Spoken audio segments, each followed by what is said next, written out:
everybody, what's up and welcome back to Eggs. It's me, Ryan, and Mike here for an hour to sit down and visit. We don't have a guest scheduled today, so we decided to take the afternoon and visit with one another. There's been a lot of happenings over the course of our life. I guess it doesn't really feel like a lot, but maybe as we talk, we can net out some things. Well, and we haven't done this for 3 months now. Yeah, it's been forever. So, and then we also thought we'd take advantage of the opportunity and just play around with some different settings. You can see, I mean, in case it's not obvious, I'm sitting in front of a green screen right now just for giggles. I'm sitting down, which I don't normally do. Normally we use real lights and all that kind of stuff. And he's the one that's all professional, and I'm the one that usually is lounging in a chair and doing my thing. Well, thanks for keeping it professional, Ryan. And well, I do my best. Well, it's funny because the biggest thing or the worst part is that my green screen is like not that wide, right? It's more tall than it is wide, and so to get it to fit, it's like right up against me. Like I'm like belly to my desk, and then the green screen is like there. It's like there's no space. Don't move. So I can't turn, I can't rotate, I can't reach anything. You're going to lean back in your chair and all hell's going to break loose. Yeah. My background's going to fall off. People are going to think it's, the apocalypse or something. It's going to go wild. That's great. Anyway, but it's an opportunity to just play around a little bit because we don't have a guest on the phone. And so we don't run the risk of, embarrassing ourselves in front of a guest, just you, our loving audience. Yeah. So anyway, what's up, Mike? I guess I could kick off with a little bit of Nashville stories. We just got back from Nashville. We did spring break with the kiddos. I'd never been there before, but we took a family trip out to Nashville this year. And it's funny because I really like the city. And this is one of the things, right? I'm currently based in Salt Lake City, but everywhere, and maybe it's just kind of a grass is always greener thing, but everywhere else we go, we're like, oh my God, we should move here. Like, let's go. And, so same thing in Nashville. We got to Nashville. It's an amazing city, really cool place. And so same thing, of course, let's go. Well, one of the biggest tragedies for anybody who hasn't been there, I guess it's a gift and a tragedy, depending on who you are, is that country music runs to the core of that city. Yeah. And I have a long-standing, I don't like country stance, right? Yeah, so this is something I've held on to. Try being a DJ, right? And having that stance, because I have that stance. I'll do 90s classic country, maybe early 2000s. Anything newer than that, I don't know anything about it, and I don't want to know anything about it. Right. Well, and I like so many. I've heard there's this guy named Morgan Wallen that's pretty popular, but other than that, I have no clue. Yeah, apparently he's got some hit that's crossover on the rock station. My wife showed it to me the other day because she was super annoyed, and that they're playing country music on the pop channel. When I was working for the radio station, there was two songs that were like that. They're getting by the way, I don't work there anymore. So ever since I think Lil Nas X, that Old Time Road song he put out, for people who don't know, the original hack was that he stuck it on the country music charts instead of in the rap or hip hop. Yeah. And so it immediately trended because there just wasn't that much competition. And so it immediately shot to the top.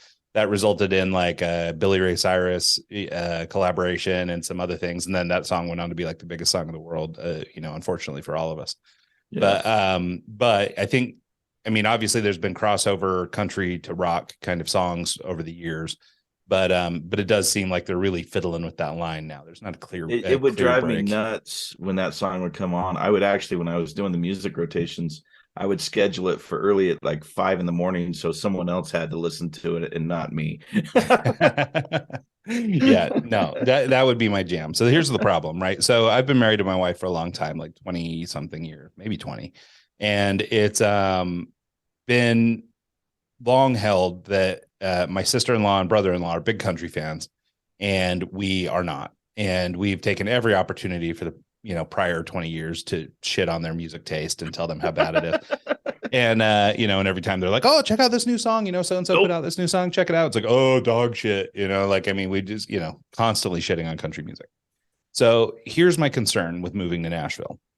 So they have got country music everywhere, right? To the core. They bleed country music there. And, and even like while we were there, the neighborhood our Airbnb was in had 10 recording studios in it. Within half a mile of our house, there's 10 recording studios, and some of them are like the old House of Blues. I can't remember who owns it now, but it was the House of Blues station. or a recording studio. And, so, I mean, a lot of famous acts come through this neighborhood to come record.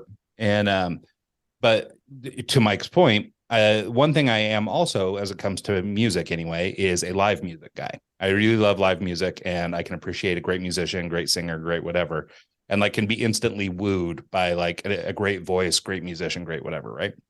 And so my concern is I can see a world where I might be hanging out in some honky tonk in Nashville, and some super talented musician hits some chord, sings some song, sings whatever. And then I go, you know what? It's not so bad. This person's pretty good. Like I could get into this, and start following along, slippery slope. Now all of a sudden I have to admit to my sister-in-law I like a country song, and it's just not worth it. Like I'm not willing to put up with it. So unfortunately, I think Nashville's out for us. Even though my youngest son, we took him to a Nashville Predators hockey game while we were there, and now he's fully committed to playing hockey. And nice. So I could see him doing that, actually. Yeah, I think it could actually be a great fit for him. The one part I think he neglected to understand was the whole skating part. And so I think it seems really, really obvious that you can just jump into a sport and start playing a sport, but it is less obvious that, oh, wait, I have to do it on skates. Yeah. And so he's going to start skating lessons in May, and we'll see how he does. But if he sticks it out and he actually gets through it, I think he could actually be a good little hockey player. Yeah, so I can see him having the drive to level a couple people. Yeah, so in his case, it's country music be damned. He's all about the hockey. He wants to play for the Preds. He loves the Predators. He's all jacked to go back to Nashville and watch the Predators. So anyway, that was a fun experience. So other fun thing or interesting thing, and again, country music themed since we're in Nashville. We're cruising down to the hockey stadium because the boys just wanted to get into the team store and go take a look and get some gear. And so we're cruising downtown, no cones, no nothing. And we get on this street, and some woman in a horse, like on a horse, is just blocking traffic. So, and this is down for people who know Nashville or don't know Nashville, I guess. They've got this little strip of road called on Broadway. Just, I guess, must be the east of the hockey stadium, which is sort of like, I don't know, their strip, right? Like it's about 4 or 5 blocks or something of just wall to wall country music, country bars, country whatever. And coming down the street is this woman on this horse surrounded by an entourage, a couple cops, all this stuff, but just holding up traffic. Like there's no cones, like they're not rerouting anybody. Yeah, just no, out of the blue. And there's camera crew around this person or whatever. We're trying to figure it out. And they end up at some point, the woman comes down our street. So like where we were stopped in traffic, she comes down the road by us, and we were traveling with my mother, and she immediately recognized her and went, "Oh my God, that's Tanya Tucker." And so Tanya Tucker, I guess, is a very famous country singer, and she, is sort of famous for starting really young and growing up. So she's just like Nashville royalty. And we had no idea, but we were way underimpressed by her appearance and the traffic it created. So unfortunately, we didn't take the time to really get into it. But it was kind of cool, but a very Nashville thing to happen in our first time Nashville downtown. So Tony Tucker just randomly showing up on a horse, pulls up on horseback. Yeah. So anyway, so it was a lot of fun. We checked out the Titan Stadium and went over. My youngest son got a football jersey over there. And so that was pretty cool. And there's, it's a very walkable city downtown. So there's a lot of cool stuff to walk around to through the Johnny Cash Museum, which our kids didn't totally get. And, again, that we're not big country fans, but something about Johnny Cash, he's always been that cool guy, right? Like he's somehow cooler country than everybody else. And so I had a proud papa moment, though, in the Johnny Cash Museum, because, like I say, we don't listen to the music. I mean, we know Johnny Cash's hits and stuff, but we're not like big country people. And so we're walking through this place, and this old timer, really old dude, probably 80s, 90s, walks up to my youngest son, goes, "Oh, cool to see the young kids here hanging out at the museum. It's like, what's your favorite Johnny Cash song?" Immediately I shit my pants, because I'm like, oh God, this kid's gonna be like, I have no idea. Like who's a Johnny Cash? What's Johnny Cash, right? And I'm gonna look like asshole of the year because my son doesn't even know who he's there to see. And he busts out with Ring of Fire. Nice. And I could not have been more proud for that boy. Was that Ethan or Lucas? This was Lucas, the younger one. And nice. I was like, nice pull, buddy. Great job. And then it occurred to me, we had actually there's a wall in the museum where it shows pictures of all the people who had done done collaborations with him or covered his songs or whatever. Uh-huh. And there was a picture of this dude with like neck tattoos and all this stuff on there. And there were all these old timers, trying to figure out who it was. And I was like, I think that's Mike Ness from Social Distortion, who covered Ring of Fire. And it occurred to me that Lucas knows Ring of Fire because he's heard it 9,000 times by Social Distortion. I don't know I don't know if he's ever heard it by Johnny Cash. And so that's great. Anyway, but it was pretty funny. So, but I got away with one. And so I was pretty happy about that. Did you play it for him later? Yeah. We played a couple songs from him, Folsom Prison, some of the other, popular ones. Nice. Yeah. I remember your wife giving me a bunch of crap for playing, I think it was an Elvis song on one of my mixes. Yeah, that sounds right. She's not an Elvis fan. She's pretty unrelenting, but of course now all our boys, right? Both our boys, at Christmas, they just can't help themselves from putting Elvis on every country mix, right? So they've got just to mess with her. Blue Christmas or whatever. There's always Elvis on the mix. So every time he comes in, the boys will start just kind of like hound dogging, moo, blue, Christmas, this whole thing, and it's like, and my wife just loses her mind, but it's pretty funny. What am I doing? Yeah. So, but if she'd never told the kids she hated him, she'd have been fine. The problem is, she showed her belly, and now the kids are eating her alive. That's funny. Yeah, it's pretty funny. So anyway, but yeah, Nashville is cool and great city. I'd love to go back again. Maybe when a couple of these other sports are in season. Our Airbnb was also pretty near their soccer stadium, and we're big MLS fans and stuff, so that was pretty cool. And the food was pretty incredible and all that stuff. We had all the sort of staple Nashville stuff, barbecue and hot chicken and all that kind of stuff. And so great. Yeah, it was cool. I mean, it was it's been a long time since we went to a city and did like touristy stuff, but with the kids, it was cool. And we went out to like Andrew Jackson's mansion, or they call it the Hermitage. So we went out to Andrew Jackson's Hermitage. I think they actually say. I think it's French. I think it should be Hermitage, but anyway, we went out there and walked the grounds and everything. It was really cool. The boys love all that sort of history stuff. And, they've got Civil War things going on down there. So it was pretty cool. And I guess the only other thing that I might touch on is that we went and did a quick little walk through Vanderbilt University there. Nice. Our oldest son, he's only 16. But he's starting to learn about the football recruiting process because he's hoping to play football in college. Uh-huh. And we've been doing university tours over the last few weeks here in Utah. And he works with a lineman coach who has really great connections with all the local colleges. And we have pretty decent universities around here. So he's toured Utah State, Weber State, BYU. And then this week we have University of Utah. So that's like the one that they're, all the boys are jacked to go to. So it's like, the big one here. Right. Yeah. So anyway, so everybody's jacked for that. But while we were out in Nashville, we were like, let's email the coaches. Maybe we would zip out to Knoxville and go to University of Tennessee or let's go to Vanderbilt or wherever. And Vanderbilt's in Nashville. So we were able to kind of go walk through there and check it out. But so anyway, so it's kind of cool. But we're like kind of, even though it's a little bit early, we're kind of in college mode with them. So we're starting to look around at different universities, and he's thinking about, trying to get on someplace and go play college and go to school. So, or go play football in college and go to school. So that's right. How was Vanderbilt?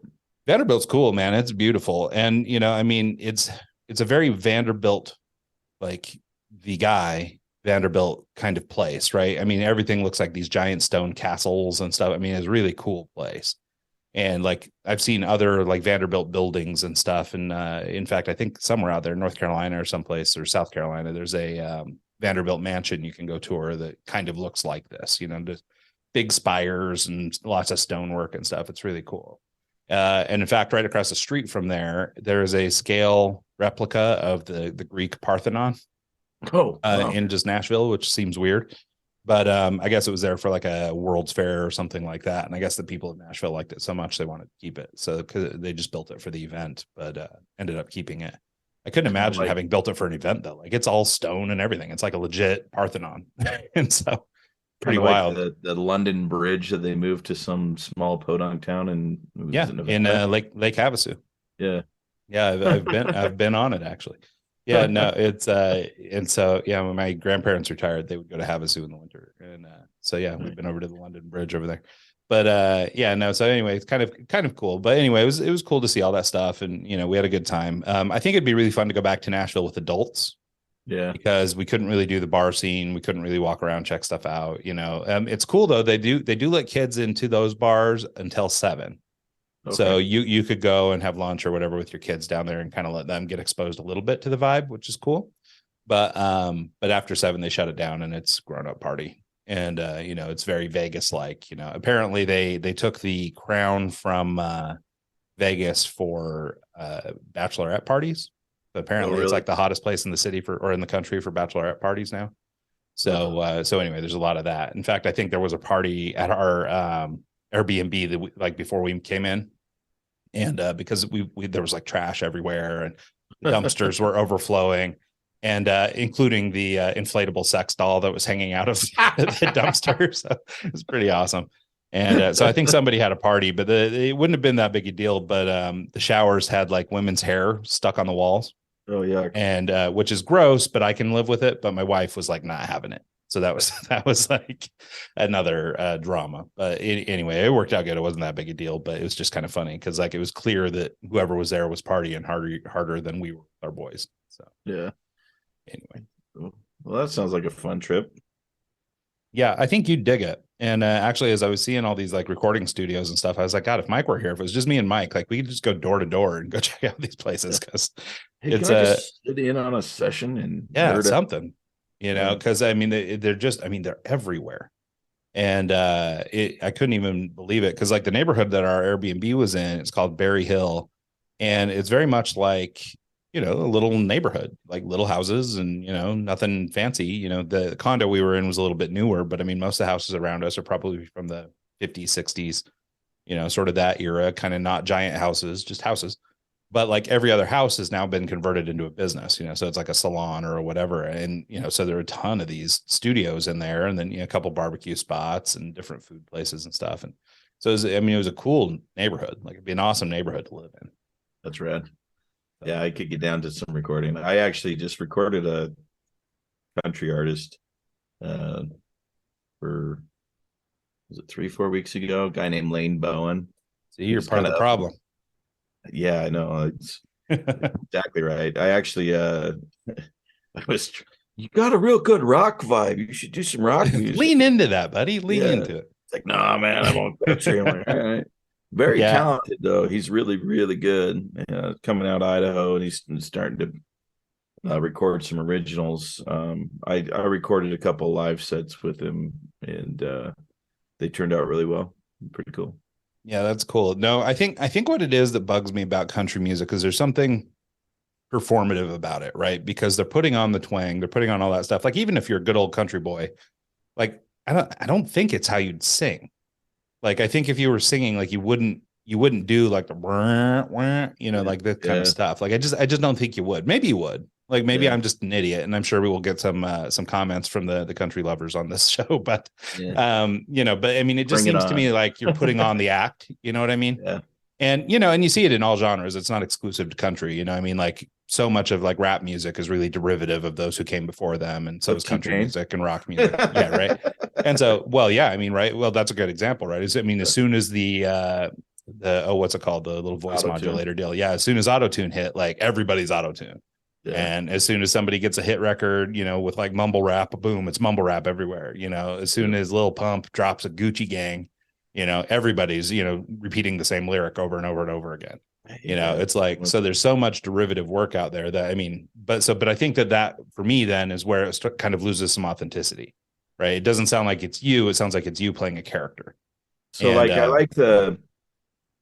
I like the story behind a lot of the older country, like Dust on the Bottle, the George Straits, the classic country. I can get down to that. Well, and to that extent, like I don't mind a Willie Nelson. I don't mind a Johnny Cash or a Waylon Jennings or some of these guys, right? I mean, they all have those kind of old classic country songs, but it's like I don't know, they kind of reeked of authenticity. Those were the people that that is who that person was. Yeah. And I feel like a lot of people are just like, oh, okay, well, country music sounds like this, so therefore I must sing like country music.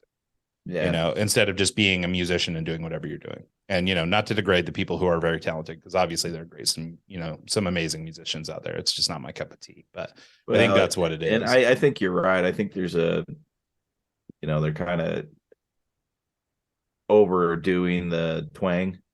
Well, and like a perfect example. When they try to incorporate the pop element into it as well, it's like, no, like do your thing, but don't like. Yeah. Yeah, that's well, and it's like a lot of pop music, right? As soon as it starts leaning commercial or whatever, people get away from their sort of what made them, and they start getting into what's more commercially viable. And and it happens to everybody. I was talking to somebody last night about Jimmy Eat World, which is coincidental because you and I had been talking about Jimmy Eat World prior. And she was like, I was trying to recall for her a memory that happened around the time that the album with The Middle on it came out, right? Uh-huh. Which was probably their first like commercially successful album. And but they, so this girl like immediately was shutting down my memory because she's like, oh, I fucking hate that album. She's, like, really? I like Jimmy Eat World from way back, all that stuff. It was one of those moves, right? Where I really liked them from before, and this is very commercial sounding. And so, it's a transition that everybody makes, so it's not like unique to country music. But it's funny, like an example is so I listen to the Joe Rogan podcast a lot. It's a good time killer. I'll put on a 3-hour show or something while I'm working, and it's great, right? And part of what I like about it, and I feel like kind of a shill for a lot of his guests, because after you've listened to somebody talk for 3 hours, like I feel like you start to get kind of a grip on who they are. Yeah. Where, maybe in something that's like a 20-minute interview or whatever, it's a little easier to perform. But when you've got to speak for 3 hours, you kind of start to reveal who you are, right? And so he had this guy, Luke Combs, on the show. Oh, great. And, Luke is a country singer, apparently a really popular one, good one. Yeah. But as I'm listening to the show, right, he's just kind of a good old boy, like country boy, and I mean, it seems like the coolest guy, salt of the earth, like, he's into hunting and fishing and doing his thing, and he's just a cool guy, right? And so after the end of 3 hours, I'm like, what, I'm gonna give this guy a try because he's a super cool guy. Like, what an awesome dude. And so I put on his new album because he's promoting the new record, and I put on the first track, and the first thing I'm hit with is like steel guitar slide, and I'm like, okay, I'm done. I couldn't even get into it, like not even 10 seconds. Well, I was just like, okay, I'm reminded why I hate this. I can handle a good guitar slide, like that kind of the tabletop guitar. And there's a lot of good talented musicians in country. It's that when they go over the top with the twang, they go over the top with the America, that to me is like not me. I just it just starts looking like they're putting on an act. Another, I mean, to your point, a good example is we took our kids to the Black Keys. Or I guess actually just my youngest went with me and my wife. We went and saw the Black Keys last summer. Uh-huh. And I can't for the life of me remember who the name of the group he brought up with him was, but in the middle of their set, they brought up these couple old country boys and, old dudes, cowboy hat, shit kickers, the whole deal. And they started playing, they had, I don't know what they call that little metal loop they put on their finger to make kind of the steel guitar sound. Mm-hmm. But, but it was very country sounding music. Right. And back to my earlier point about I could probably be wooed by somebody who's an amazing musician. Yeah. These guys shredded. Right. I mean, it was country ish, but I mean, it was like gritty country, like old country sounding to me. And, they weren't real heavy on the twang. They were just singing along, but the music was very country and, but it didn't turn me off at all. I was like, these guys are amazing. Well, there's with the slide guitar, you can do some really cool riffs and you can do you can go to town and rock out with it. And then even like the more mellow stuff, I can get down with it. It's just the over the top, non-authentic. I'm just country because it sells. Well, I think that's it. I mean, for people who are aware of like the Black Keys sound, right? It's very gritty and grungy and dirty. But I mean, Dan Auerbach is a sick guitar player. And has created the sound or at least became the master of this sound. And but when he plays with these guys, like they have this grit to them, this authenticity of these guys, right? And these are different dudes he's bringing up or putting out records for or producing or whatever. And so they all have kind of that bit in common, right? And I think that's what makes it resonate. If they were up there just doing that sort of bedazzled t-shirt and the Affliction jeans or whatever, like I might have a hard time going with it, and so anyway, so it was kind of interesting. So I mean the point is, I guess F-350 with the smokestacks. Well, to that end, I wish I could remember the dude's name. It might be the Countrywide guy. I don't know his name. I know he's super famous. I should know. But somebody was talking about, I think it was him or one of these other really popular male country singers cruising around Nashville in something like that, like a big F-350 or something, all jacked up or whatever, sound system blaring and lights everywhere and all this stuff. But they said he's just the coolest dude on the planet. Like you'll just run into him at a stoplight and he'll stop and wave and take pictures and whatever, just like, coolest guy. And so, and I guess there's a bunch of those types of dudes that kind of just run Nashville. Yeah. That, you just see them in the streets, but like salt of the earth dudes, just good old country boys that happen to do, well, but they just, they're just still that salt of the earth kind of person, Yeah. And so it's always good to hear that kind of stuff because you get out into like Hollywood famous and it's just not that way. You got so much drama out there and it's just a different kind of like different way of being famous. I watched a documentary on Nolan Ryan the other day, and I've been thinking about watching that. He's like my favorite dude. Yeah, so like great kind of like backstory, cool to see, like the history. I think I have his rookie card actually. Oh wow. But you should check into that because you could probably retire. I'll have to look into that. I'll have to go and sort through 1,500 cards and see if I can find them. But anyways, he's a cowboy at heart, and he when he got done with baseball, he runs a ranch, and so he just chill dude, and like I can get down with that kind of stuff and that kind of lifestyle and all that, but it's the fakeness that I just can't deal with. Yeah, no. So fun fact about Nolan Ryan, which is kind of cool. Back in the olden days when I was a kid, I was really into collecting baseball cards and all that kind of stuff. And back then you could put a baseball card in a self-addressed stamped envelope and mail it to the clubs, and they would get stuff signed for you and send it back. Oh, that's right. And so I've got dozens of signatures from players of the time, Ryne Sandberg, Will Clark, all these guys that were the big players of the era, Mark McGwire, all these dudes. And so I sent a couple cards off to Nolan Ryan, actually 3 of them.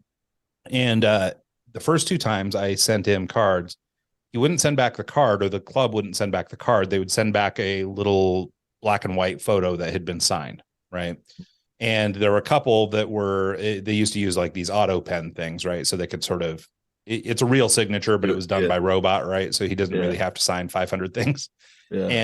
And so they used to use these auto pens a lot, but you could kind of tell the ones that were auto pen versus the ones that were authentic. And I had 2 of these black and white cards from 2 different things I'd sent in. So I could look at them side by side and go, okay, well, those are, they're pretty similar. It's probably the same thing. Yeah. And so then just, I sent him a 3rd one. I don't know why I was so compelled to get Nolan Ryan autographs, but I really liked him. My name's Ryan. He's Ryan. It's all, I don't know. Yeah. But anyway, so I sent him a 3rd one. The 3rd one came back. It was like an 8x10 color photo that had been hand signed and looked totally unique to the other 2. And I just thought it was the coolest thing. It's still one of my, I guess, kind of prized possessions. When my boys got into baseball cards and basketball cards, it was like the first thing I pulled out to show them. But nice. What's cool about it, or what's funny about it, is that my signature that I use today is sort of derivative of the Ryan in Nolan Ryan. I see what you were doing, because he does this like loopy swoopy thing where it's the R into the Y in one motion, and that's what I do. I picked that up as a kid. And so that's how I started signing my name, but it was like inspired by Nolan Ryan's autograph. So it's that's really kind of cool. Cause I mean, I was artistic when I was young. I had a lot of different writing styles and stuff. So having a cool signature was a big deal to me. And it's evolved over the years, but even now, like I use my signature as my logo, like if I'm doing anything that's just personal. And so if you go to my website, just the ryanrogar.com website, you can see my signature, but you'll see the R goes into the Y. It's kind of a loop off the leg of the R. But that was stolen from old Nolan Ryan back in the olden days. So, that's cool. kind of fun. So, but yeah, no, I will say I mentioned Mark McGwire, but I should say that I didn't ever, in fact, get a real Mark McGwire signature. The Athletics were super crappy when it came to this little game. They would send you back a black and white photo, but it had like the signature like photocopied into it, right? Uh-huh. Or it was printed. It was a nice enough printed into it, so it wasn't signed, but it wasn't actually signed. Yeah, it was just like a card. Garbage. And so that one sucked because you would sacrifice a Mark McGwire baseball card and send it into them, and they'd send you back some garbage photocopy. So I got one of him and Terry Steinbeck, I think, or Terry Steinbach, I guess it is. But he was the spring training is the place to go to get your signatures. Go down to Phoenix and Mesa and hit them up there. They're more casual down there, so you can actually kind of just hang out. And Yeah, it makes sense. We did, I think, I'm not sure if we talked about it on the show, but in February I went on a cruise, and one of our stops was in the Dominican Republic, and we thought it was really interesting there because, it's kind of, I mean, it's a Hispanic country. They speak Spanish there. And so the impulse is to think that they'd be big soccer fans, but they actually don't do soccer there at all. They just do baseball. And really, so from a young age, in other Latin American or Latin countries, it's common that they would be out in the streets playing soccer, but in Dominican Republic, they're out playing stickball or whatever. And so they have like winter leagues and summer leagues and all that stuff. And that's what they were saying too, is, we're starting into spring training at that time, or some of the teams were. And they're like, oh, you can come down for winter ball and you can meet everybody, because this is where, I mean, I don't know the players well enough. I think he mentioned Big Poppy and some of those guys come from there. So, some of the big, star players are coming from there. So, cool. Yeah. Which, speaking of, by the way, not that I'm a major baseball fan, but they are talking about building an MLB stadium here in Salt Lake. Oh, really? Which is kind of an interesting development. Sounds like it would be an expansion team, so somebody new. And then they're sounding like they're maybe moving the Athletics to Vegas, which would be interesting too. So it'd be a little closer. I'm not a big baseball fan, but I will go to a stadium and drink beer. So that's pretty fun. There's a stadium there already. I think we've been there before. I think I have a picture with Lucas sitting on my shoulders watching a game there. That is the second to last baseball game I've been to. Yeah, it was forever ago. But yeah, that's the Bees, the minor league team. And it sounds like they would move and play at this new stadium that they would build. And I don't know if they'd tear that one down or what. It's kind of a cool stadium, so I hope not. Yeah. But anyway, yeah. So it sounds interesting. Anyway, we'll see what happens. Also, in the spirit of all this hockey talk, the guy that owns the Jazz and owns Real Salt Lake is apparently talking to NHL teams too. So it could become a real sports hub here in Salt Lake. I think NHL is kind of taken off. I mean, the Seattle just got a team. Their team's killing it, by the way. Yeah, they're my buddy's the sound guy for him. So if there's ever a time that you're in Seattle and you want to, it literally, he just texted me that ding was him. Oh, how funny! Yeah, no, it's funny because shout out David. Yeah, my youngest kid is a huge Seahawks fan. And so my assumption would be if he was going to pick an NHL team, he'd have picked the Seattle team. And the Kraken, I guess, are doing pretty well. They've got into the playoffs or something. And I guess they're doing great. I don't know. But because I think they're only 1 or 2 years old. And but they seem to be killing it. But no, his heart belongs in Nashville after his weekend or game. You took him to the wrong first game. That's thing. So, well, it certainly didn't take him to a winner. Although I will say they were in the playoff hunt then. And they have since been eliminated, but they played like 3 or 4 games beyond where I think anybody thought they would. So maybe next year they'll be, a contender. That's cool. We'll see. It was a lot of fun though. So cool. Well, I guess then let's talk about what you're up to. You've got a couple shows coming up here in the big city. Yeah, I'm heading to Seattle right after we're done talking for the most part. I have 2 gigs this weekend at Sweet Nightclub in Bellevue, Friday and Saturday. If you won't see this in time, but should be a fun weekend. Going up to see some friends, gonna get some dental work done while I'm there. Good times. Everybody knows Seattle is the spot for dental work. No, I just have a homie that hooks it up. So shout out to Todd. He's a friend from high school. He's actually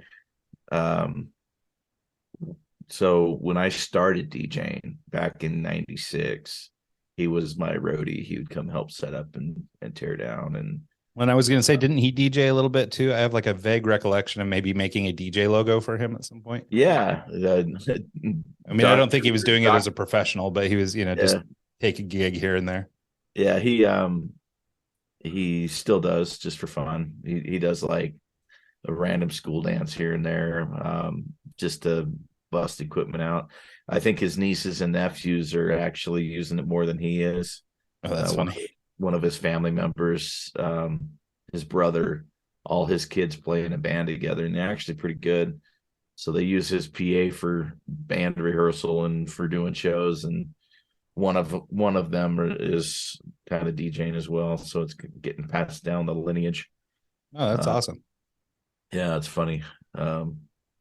It's weird to think of that, but Yeah. Well, no, it's funny too. You know, I mentioned a little bit ago that you and I had been talking about Jimmy Eat World. We were sort of reminiscing on back in 2008. You were a big part of bringing them into Pocatello, along with Paramore, which was the day I fell in love with Haley Williams. And but you know, we were talking about that show the other day, and then just sort of went down this trip on memory lane with the same person I was talking to about Jimmy Eat World. It's a client of mine, but she's a big music fan and everything. So we always talk music when we get together.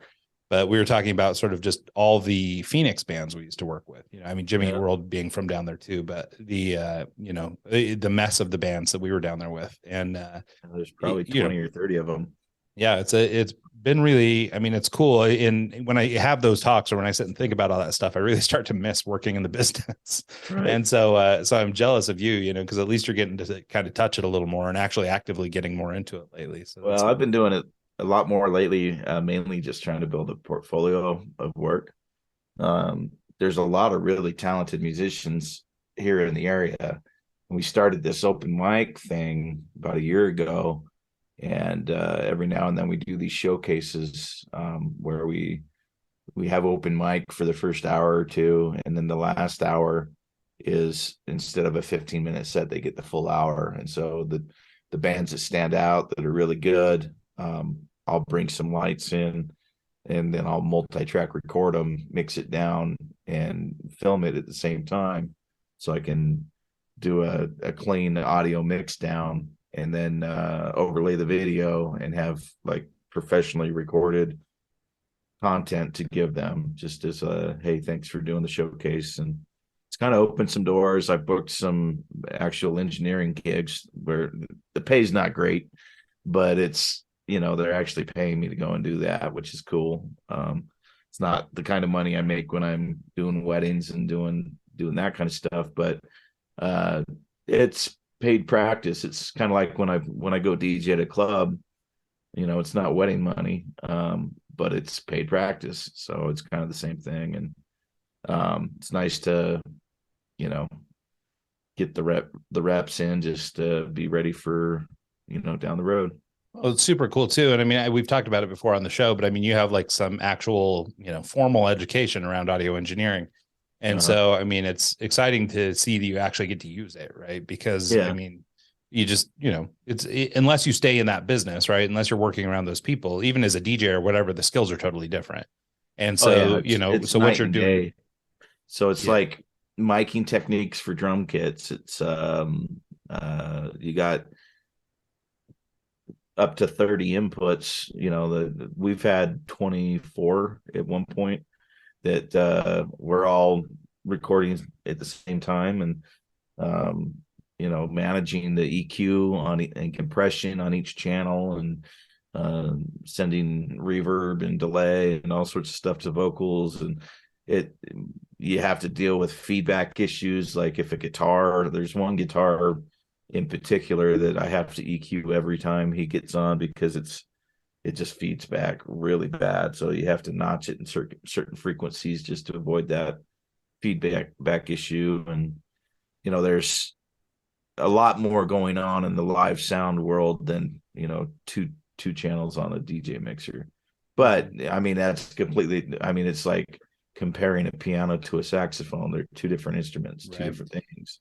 So, well, yeah, I just think it's you know, like a lot of people might make the comparison or just go, oh, well, you know, you're working in audio, it's kind of audio, you know, it's all kind of the same. But yeah, I mean, it's a layer of complexity, and it's one of those things. It's like anything, right? I've taken recently to trying to draw more regularly, and and on paper, and trying to practice some fundamental stuff and all these things, because I've noticed that, like, you know, I used to draw a lot, like all the time, like especially as a kid. I mean, that's what I did day in and day out, right? Yeah. And I've noticed that like my wrist dexterity is gone. Like if I sit and try and draw now, it's like I'm exhausted in like 5 minutes. Arthritis just kicking in. Yeah.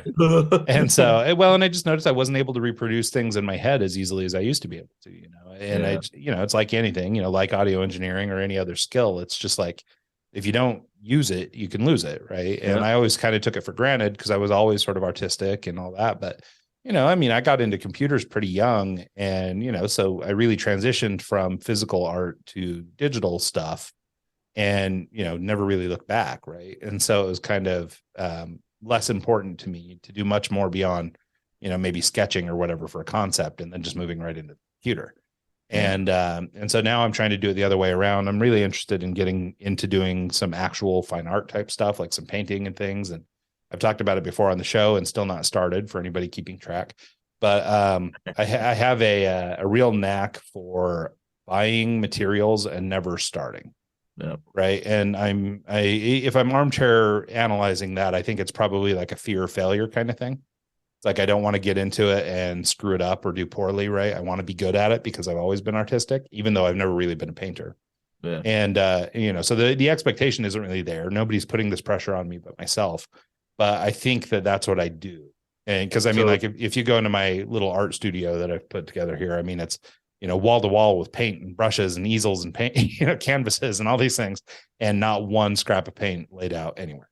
So what you need to do is go to Goodwill and find old paintings, like of a landscape or something, and then do what, like I see it on Instagram all the time, but they'll like do the Star Wars walking over the mountain, or like Street Fighter, like blowing up the mountain with this.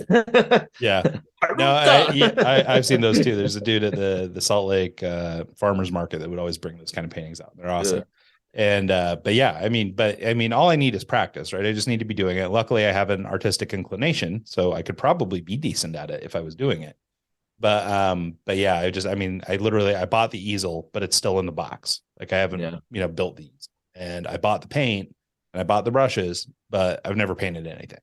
Right. Yeah. And so there's sort of this barrier that I've got to try and fight through. So I'm starting with drawing and I'm focusing on things that I'm not very good at or don't. I'm gonna commission you for painting right now. Well, you'll get one of the original derpies. Yeah, I'll give you $100 for your first painting.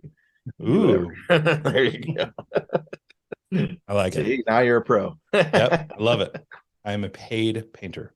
Yeah, no, I love it. It's like when I got my first 2-cent royalty check for writing an article. And I was all of a sudden a paid writer. Hell yeah. It's kind of like that, So, you got your 2 cents worth. Yeah. Hell yeah. Literally. Yeah, I got paid for my 2 cents. Cool. So what else is going on? Anything else we got to cover while we're just bullshitting? Or I dropped it earlier. I no longer work at the radio station. Oh yeah. That's last time we did this, I was like all hyped, like, hey, I got a job. Yay. And now it's that lasted all of a month and a half, and we had a conflict of interest with management, and I put my 2 weeks in and moved on. So, yeah.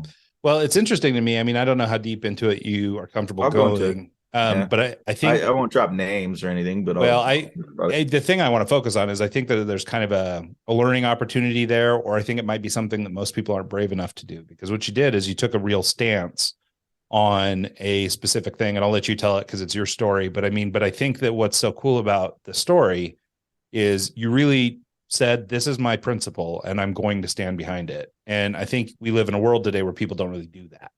Where it's like, okay, well, but they're going to pay good, so I'll look the other way, or I can get some kind of status. Probably made it easier to walk away with we're paying very good, but still, I'm applauding you for your, saying this is my stance on that, and if you're not willing to meet me there, I'm not going to put you on that. Yeah, I was making right around $40K, which was, good money for not having a job and going into a job.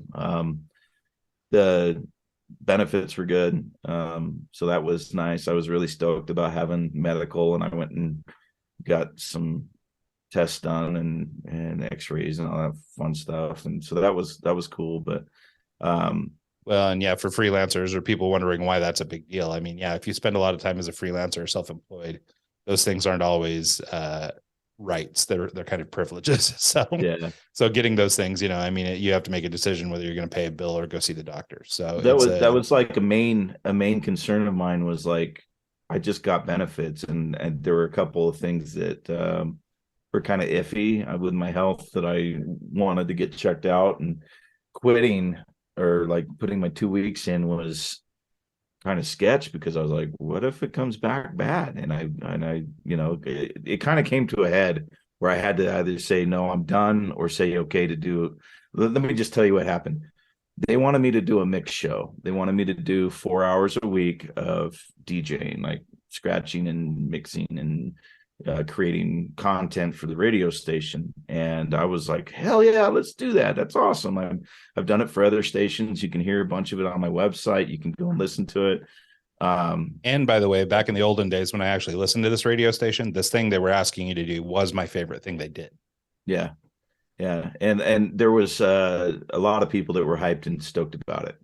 And I was hyped and stoked about it. I was super excited to be a part of it and be kind of like the guy in the local area that was doing it, because no one else is kind of on the caliber that I am. I'm not trying to toot my own horn, but there's not any real DJ, club style DJs in the area.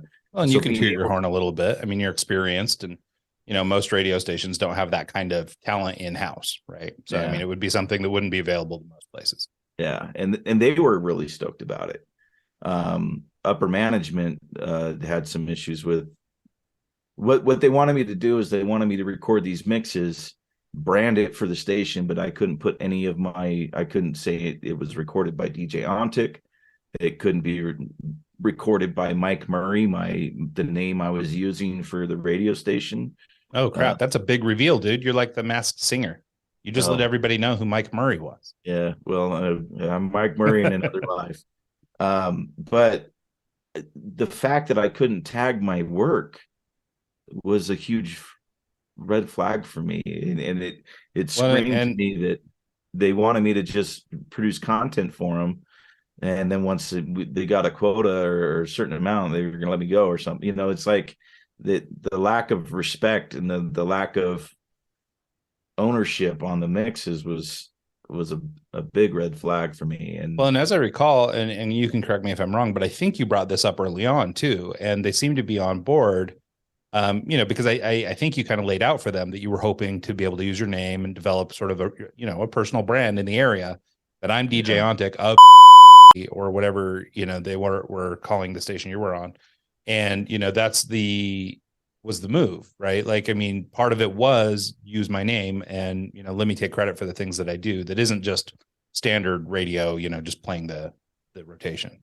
So like they didn't want me using DJ Ontic because it was, I have content on my website that's not PG, and they're a PG, it's radio, and then they're in a very religious area, so it's extra PG radio. And so that was actually a problem as well, because like a lot of the radio edits that I've had and used in Seattle, I couldn't play because there was content in there that they weren't okay with. So I was going in and making radio friendly edits, like super clean edits.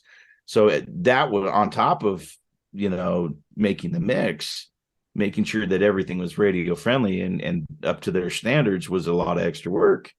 And I was down to take on that extra work. It's just, and I was even doing it in off hours at home. Like I'd come home from an 8-hour day, spend 2 hours making a mix while I was cooking dinner, and it's like I was down to go that extra mile. But when they said I couldn't brand my stuff with Mike Murray even, and Mike Murray is related to them, that was the name that was I was using on their channel and their station. And when they said I couldn't tag it, I was like, no, that's kind of where I put my foot in the line. And we went back and forth. And I was like, I finally agreed. I was like, I'll give you unbranded content, but I'm going to post it on my website saying that I made it. So like, I'm going to share this mix on my website and, create a Mike Murray tag in the DJ Ontic page, and when the GM came back and said no to that, that's when I was like, thanks for the opportunity, but I can't work here. So yeah. And you and I have talked about it. And I mean, we both have stances, I think, sort of as creative people or people who produce creative content. Like, ownership is a big piece of it. And I understand even, there's my equivalent would have been doing work in agency, right? I didn't get to put my name on everything, right? It just was work done by agency. I think there's a difference between like you create a logo for someone else, it's their logo. It's, right.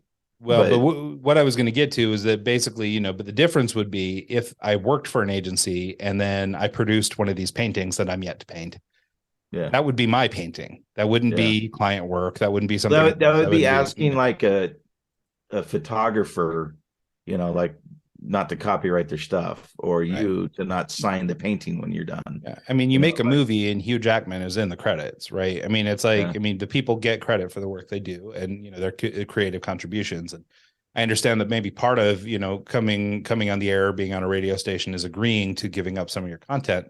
But it seemed to me, at least with this particular program and this thing that they were trying to have you put together, like it's kind of a win-win for everybody, right? I mean, it's a win for you in that you get to do this kind of work and play it out to their audience and, you know, hopefully get some good feedback on that stuff. And then for them, they have leveled up and they're putting out content that's compelling and drives people to listen to their ads and everything else. And, you know, and then in terms of the other component of their business, which is, you know, remotes and external stuff, you know, if you're the big name in the market and they can basically pimp you out to these different, you know, corporate events and things like that, because you're Mike Murray of this radio station, you know, it's, you know, I mean, for me, I almost can't see the problem. Now I understand them saying, okay, well, you know, you get to the website and there's some non-PG stuff, but I don't know. I don't feel like that's, you know, a great foot to stand on. I mean, unless there's something early on about that, but I mean, even at that, your music is still popular music. I mean, you know, there might be some language in it or whatever, but it's the same music they play. Well, it's the same. So like, I would have to go through and edit everything. It's a whole nother layer of micro management of, you know, like content and everything. Like if it's even iffy, I would have had to edit it, which is, you know, it's fine. It's extra work. It is what it is. But they were also kind of, you know, like that was the last thing. It was like, I'm not going to release this if I can't brand it, you know, one way or another, say that it's my mix kind of thing. But they were also, I mean, like, it was 9 to 6 instead of 9 to 5. Oh, but you get an hour lunch break. And what am I going to do for an hour? You know, when I have a 30-minute commute, I'm not going to go home, you know? And so, and then it went from, I'm doing an afternoon show to doing an afternoon show and voice tracking a morning show on another one, and then doing voiceovers for commercials and then imaging for the station. And then so like my workload was going through the roof. I was doing remotes nonstop. Like it was just, I was 55, 60 hours a week. And they were saying that since I'm salary, I can't, you know, there's nothing I can do about it. You're sort of beholden to working. Yeah. And so it's like, I'm happy for the opportunity. I met some really great people that work there. Josh, you know, like homie, like Victor, homie, like there's a bunch of cool people there, but I couldn't deal with upper management. And there was actually a big lack of respect there as well, to the point of where the GM would walk down the hallway, say hello to everyone else, and walk right by me and ignore me. And I would say hello to him, and he would just cold shoulder me. And that kind of attitude and that kind of I'm holier than thou, I'm the big wig kind of mentality, I can't put up with it, you know. And so I could see that causing a problem down the road, on top of the issues that he wasn't letting me tag the content. And so rather than, well, and it's so funny. I mean, I think that there's kind of an exploitative nature of radio in general, not to single these guys out, but I think that this is a common thing from other radio DJs and stuff we talked about that have done radio. Yeah. And Zach is a good one. I can't remember his last name if you want to shout him out. Wilson. That's right. And he came on actually to talk about computer programming, but he was, you know, at a lot of he was an ex-radio exec from Nashville. Or Austin, I think, but he used to manage 9 stations or 10 stations, and he was the role of this guy that was being a jerk to me.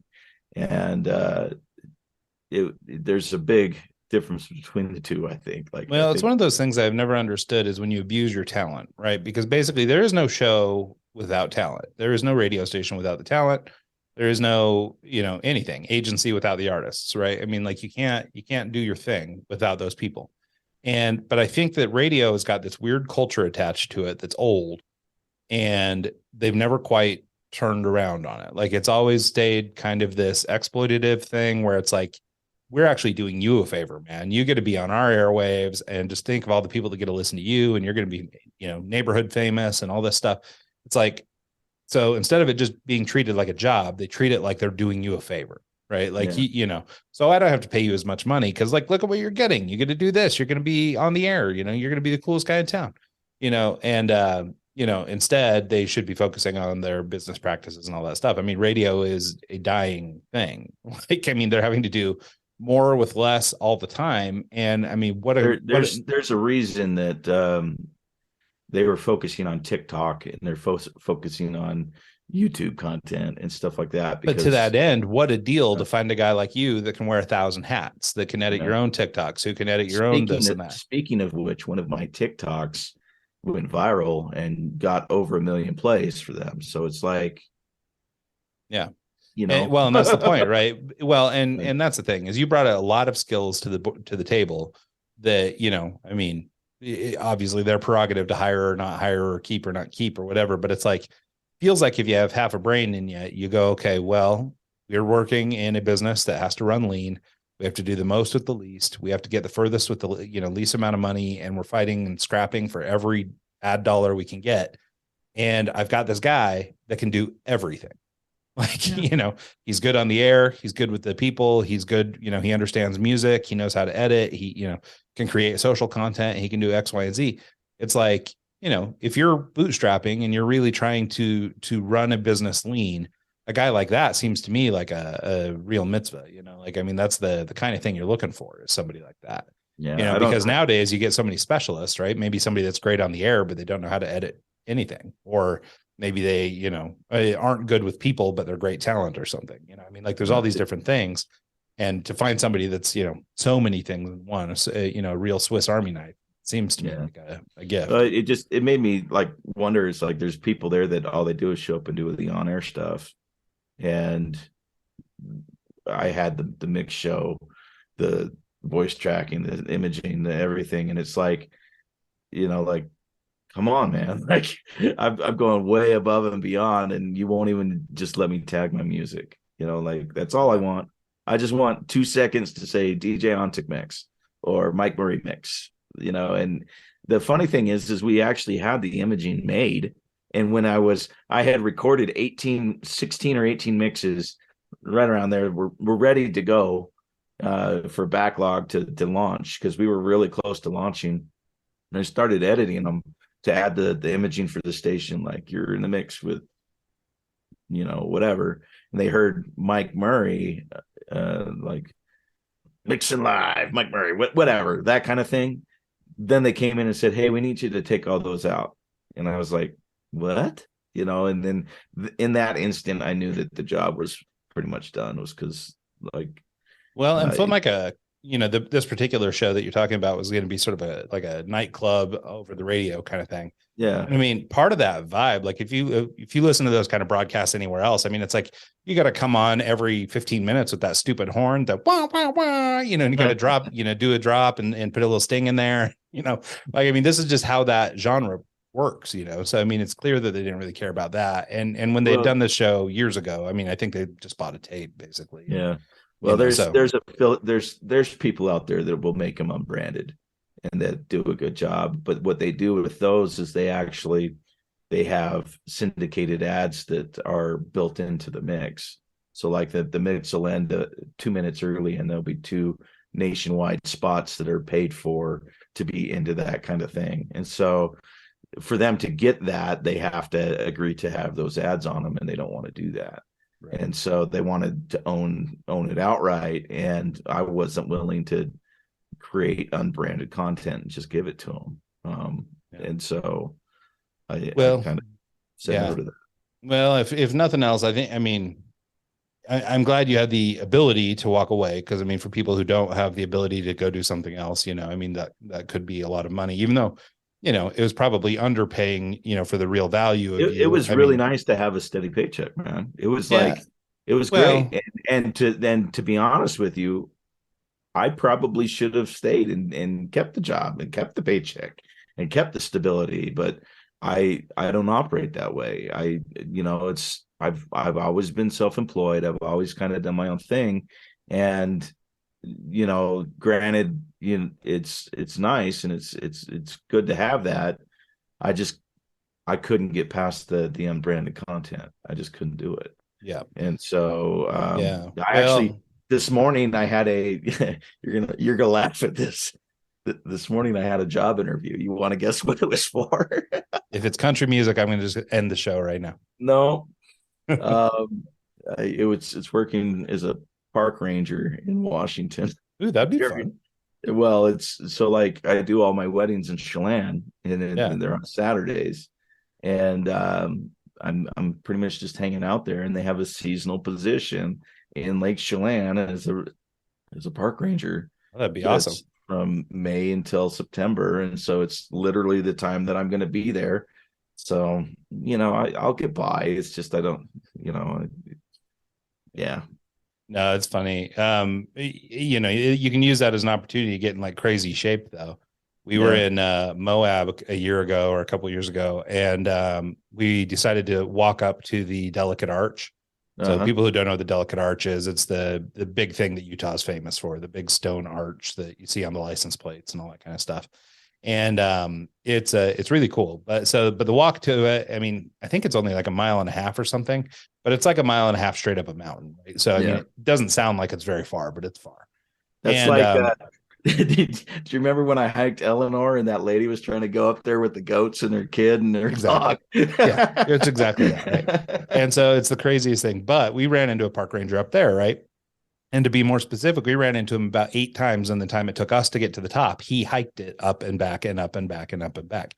Wow. And because basically people just collapse on the rocks there, so they have to have people there to protect them or to, catch an injury or whatever. Yeah. And so this guy, I can't remember what he said. He walks that thing like 30 times a day or something. Wow. And, and for all of us, we're all huffing and puffing and stopping every 20 feet to take a break and, all this stuff. And he's just like hoofing right along, So, I mean, you get a gig like that one where you got a nice little mountain trail to hike and spend your whole day hiking. I tell you what, my get back in shape for wedding season kind of thing is landscaping. Oh, yeah, I started another big rock wall project, and I'm extending the flagstone. And nice. I've been using the shovel pretty heavy for the last 2 weeks. I was gonna say, if you want to come down here and work for free, and maybe even finance some of the shit we have to put into our yard, I'd be stoked to have you come to our landscaping. We got that German Shepherd puppy, and she has dug holes in the backyard that are big enough for her to put her whole body in. Wow. And I say puppy, but she's like 100 pounds now. Yeah. And so this is a big dog, and she can literally put her whole body in these holes, and I mean, just has destroyed our yard. And so like we had grand aspirations of doing some like remodeling in the house this year and stuff like that, but I think whatever money we can get together, we're going to end up dumping in the backyard, because it's just like fill all the holes with rocks. Yeah, everything is getting filled with rock. We're covering everything with concrete, and it'll just be that, because it's impossible to stay ahead of her. She's young and inspired. Yeah. So anyway, well, cool. All right. Well, we've been at this about an hour. I guess we better cut her off. But anything else before we get out of here, Mike? No, I think I'm good. I think we covered it. All right, cool. Well, hey, nice to have a visit. And it's been a minute since we got to do this, so that was cool. And, thanks to everybody who tunes in the show all the time. Obviously, support the show. Hit us up at eggscast.com. We're on all the socials, so you can follow us there. We'll obviously have show notes or links and everything in the show notes, so feel free to get involved in the conversation, shoot us notes, guest suggestions, all that kind of stuff. We're always open to feedback. And I think that's it. Yeah, thanks for tuning in. Yep. And thanks for doing it this week and every week, and see you guys next time.